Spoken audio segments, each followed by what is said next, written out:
Recent గా మేడ్చల్లో కూడా జరిగింది. అమ్మాయిల బాత్రూమ్ లో కెమెరాలు పెట్టడం. రూమ్మేట్స్ బయట ఉన్న వ్యక్తికి ఈ వీడియోస్ అమ్మేసుకుంటారు డబ్బు కోసం. సడన్ గా నోటీస్ చేస్తే కెమెరా ఉంది బాత్రూమ్ లో, నాకు ఏం చేయాలో అర్థం కాలేదు, ఏడ్చుకుంటూ వచ్చింది. పైన రెంట్కుండే పిల్లోడి సాయంతో వాళ్ళిద్దరూ ఈ వీడియోలు తీసుకోవడము, వేరే వాళ్ళకి అమ్మడం. We're literally shocked. పిచ్చల విడితనము, ఎక్కువ ఫ్రీడమ్ వచ్చేయడము, డబ్బు అనేది విపరీతంగా అవసరం ఉండడము. అమ్మాయిలకి కూడా బేసిక్ ఎథిక్స్ లేకుండా పోతున్నాయి. సాటి అమ్మాయి పైన జాలి అనేది లేదు. అమ్మాయిల హాస్టల్లో అమ్మాయిలే రూమ్మేట్స్ అయ్యండి వేరే అమ్మాయి వీడియోలు అమ్ముకున్న సందర్భాలు బోల్డ్ అని ఉన్నాయి. ఇది మర్యాద కోల్పోయి వాళ్ళ మర్యాద తీసేసి జాబ్లు రావు, వాళ్ళ పైన క్రిమినల్ కేసెస్ ఉంటాయి, గవర్నమెంట్ జాబ్స్ రావు, ప్రైవేట్ జాబ్స్ రావు.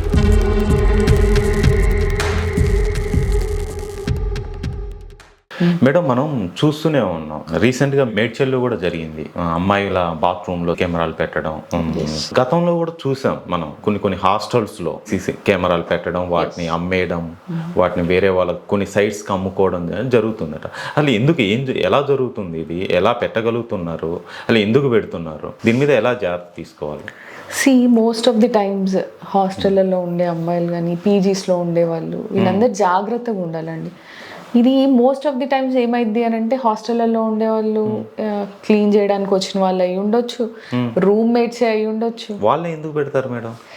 వాళ్ళు ఏం చేస్తారంటే ఈ రూమ్మేట్స్ బయట ఉన్న వ్యక్తికి ఈ వీడియోస్ అమ్మేసుకుంటారు డబ్బు కోసం. ఎవ్రీథింగ్ ఈజ్ అరౌండ్ డబ్బు అండి.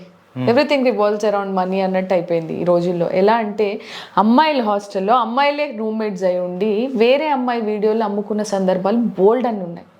ఓకే. రీసెంట్గా ఒక కేసు వచ్చింది మా దగ్గరికి. అది తెలిసిన వాళ్ళ అమ్మాయి ఏడ్చుకుంటూ వచ్చింది. ఇట్లా సడన్గా నోటీస్ చేస్తే కెమెరా ఉంది బాత్రూంలో, నాకు ఏం చేయాలో అర్థం కాలేదు, కెమెరా పట్టుకొని వచ్చింది. ఎవరు పెట్టారు అని పోలీస్ స్టేషన్కి వెళ్ళి ఆరాధిస్తే ఆ రూమ్మేట్, ఆ అమ్మాయి పైన ఇంకో రూమ్లో పైన, అదొక ప్రైవేట్ బిల్డింగ్ అనమాట, పైన రెంట్కుండే పిల్లోడి సాయంతో వాళ్ళిద్దరూ ఈ వీడియోలు తీసుకోవడము, వేరే వాళ్ళకి అమ్మడం. ఓకే.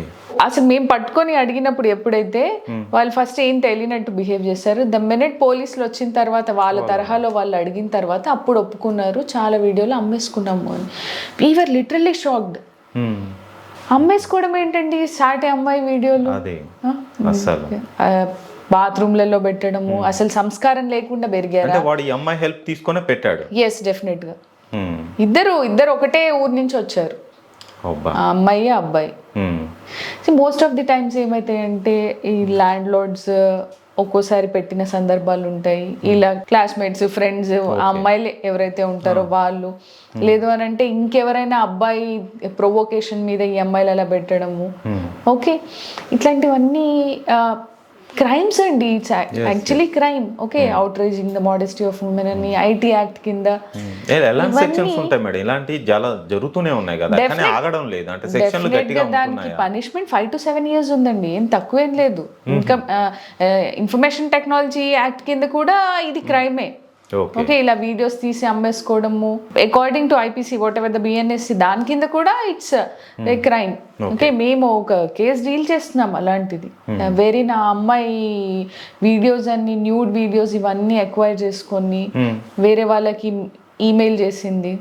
ఓకే ఓకే, ఆ ప్రూఫ్స్ కూడా ఉన్నాయి. ఎస్, ఆఫ్టర్ 5 years మొత్తం ఎంక్వైరీ తర్వాత సిఐడి వాళ్ళు అతని పైన కేసు అనేది చార్జ్ షీట్ వేయడము, ఇవన్నీ జరుగుతున్నాయి. Definitely it's a crime. ఇప్పుడు ఇది ఏదో ఆట వేషం, చిన్న పిల్లల చేష్టలాగా అనిపించుండొచ్చు వీళ్ళకి, but it's definitely a crime.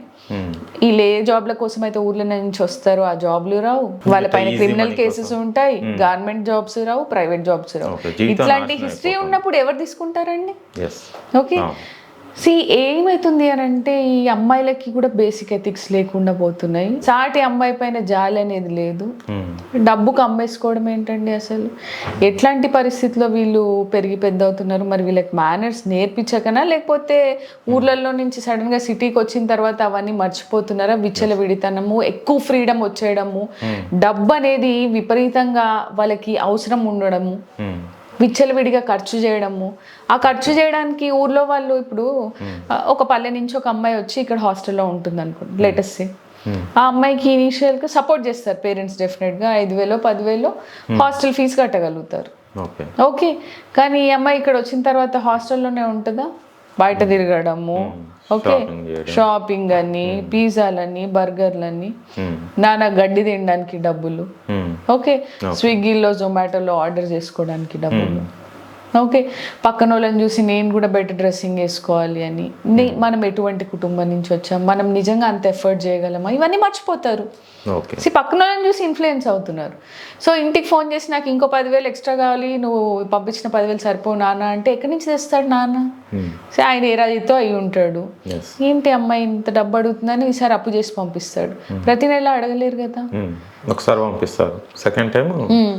కొంతమంది ఇక్కడ పార్ట్ టైం జాబ్స్ చేసుకునే పంచి పిల్లలు కూడా ఉన్నారు. అందరి గురించి మాట్లాడట్లేదు, ఎవరైతే ఇలాంటి పనులకు పాల్పడుతున్నారో. సో ఈజీ మనీ ఎలా రావాలి? ఇలాంటి వెధవ పనులు చేస్తే వస్తాయి. సో ఇట్లాంటివన్నీకి పాల్పడము వెరీ రాంగ్. ఎవరైతే చేస్తున్నారో వాళ్ళ పైన క్రిమినల్ కేసెస్ ఉంటాయి డెఫినెట్గా. వాళ్ళకి ఓకే, అక్యూజ్ నుంచి కన్విక్ట్ అయిపోతే వాళ్ళకి డెఫినెట్గా జైల్ ఉంటుంది, పనిష్మెంట్ ఉంటుంది, విత్ ఫైన్, ఎవ్రీథింగ్ ఉంటాయి. సో ఇట్లాంటి చెత్త పనులు, వెధవ పనుల జోలికి వెళ్ళకండి. సాటి అమ్మాయి పట్ల కొంచెం దయతో ఉండండి.